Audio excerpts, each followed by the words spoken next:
अखिल विश्वातील रामभक्त रसिकजन हो, आज मकर संक्रांत पर्वातील 6वा दिवस. उत्तरेकडील राज्यात ज्या रामायणाचा सर्वाधिक प्रभाव आहे ते आहे रामचरितमानस. तुलसीदासांनी याची रचना केली ती संस्कृत रामायणांच्या आधारे. असंच आणखी एक रामायण आहे ते भुशुंडी रामायण, ज्याचा उल्लेख तुलसीदासांनी देखील केला आहे. आपण आज या दोन्ही रामायणांच्या बद्दल जाणून घेणार आहोत. भुशुंडी रामायण यालाच मूल रामायण आणि आदी रामायण अशी अन्य 2 नावं आढळतात.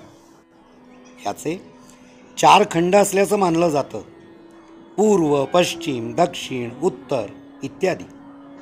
यापैकी प्रथम खंडात बालपण, रासक्रीडा आणि सीता स्वयंवर वर्णन येतं. हे रामायण प्रत्यक्ष पाहायला मिळालेलं नाही, पण यात ब्रला भृशुंडी संवाद, भुशुंडी गरुड संवाद, भरत अत्री संवाद असे विविध संवाद असल्याचा उल्लेख रामकथेचे परदेशी अभ्यासक फादर बुल्केंच्या रामकथा उत्पत्ती और विकास या ग्रंथात आढळतो.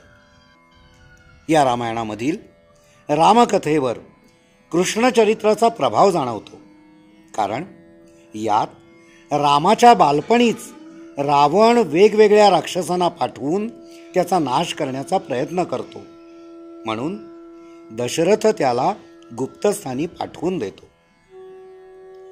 शरयू पलीकडील गोप प्रदेशात त्याचं पालनपोषण केलं जातं. विवाहापूर्वी अयोध्येत राम देवावतार गोपींसह आणि पराशक्ती सीतेसह रासक्रीडा करतो अशा कथा आल्या आहेत. यातला राम एकपत्नी नाही, सीतेशिवाय सहजा नावाच्या एका जनकवंशीय कन्येशी पण रामाचा विवाह झाल्याचा उल्लेख आहे. या रामायणाव्यतिरिक्त संस्कृतमध्ये महावीरचरित, उत्तर रामचरित या भवभूतीच्या नाटकांमध्ये रामकथा येते. यातील महावीरचरितामध्ये शूर्पणखा आणि माल्यवान राम वनात जावा यासाठी कपट कारस्थान करताना दिसतात. परशुराम जेव्हा रामाशी औद्धत्याने बोलू लागतो तेव्हा जनकादी क्षत्रिय त्याला त्याविषयी परखडपणे ऐकवतात. उत्तर रामचरित्रामध्ये रामाने सीतेचा त्याग केल्याची वार्ता त्यावेळी अयोध्येत नसलेल्या कौसल्यादी मातांना कळल्यावर रामाचं कृत्य अन्याय वाटून त्या अयोध्येला न परतता वाल्मिकींच्या आश्रमात येऊन राहतात. तिथे लवकुशांना भेटतात. आता ठाऊक नसलं तरी एक प्रकारचा अनाकलनीय स्नेहबंध त्यांच्या मनात निर्माण होतो. अशी कथा भवभूतीनं रंगवली आहे. राजधर्म म्हणून तप करणाऱ्या शूद्र शंभुकाला राम मारतो खरा, पण ते कृत्य त्याला पापाचरण वाटत असल्यानं त्याचं वर्णन भवभूती त्या प्रकारे करतो. सीतेबाबतचा लोकापवादही गंगा आणि भूमाता अयोध्येच्या लोकांसमोर एक नाट्यप्रयोग सादर करून त्यांच्याच मुखाने दूर करवताना असा प्रसंग रमवून भवभूतीनं रामकथेबाबतची आपली भूमिकाच एक प्रकारे मांडली आहे.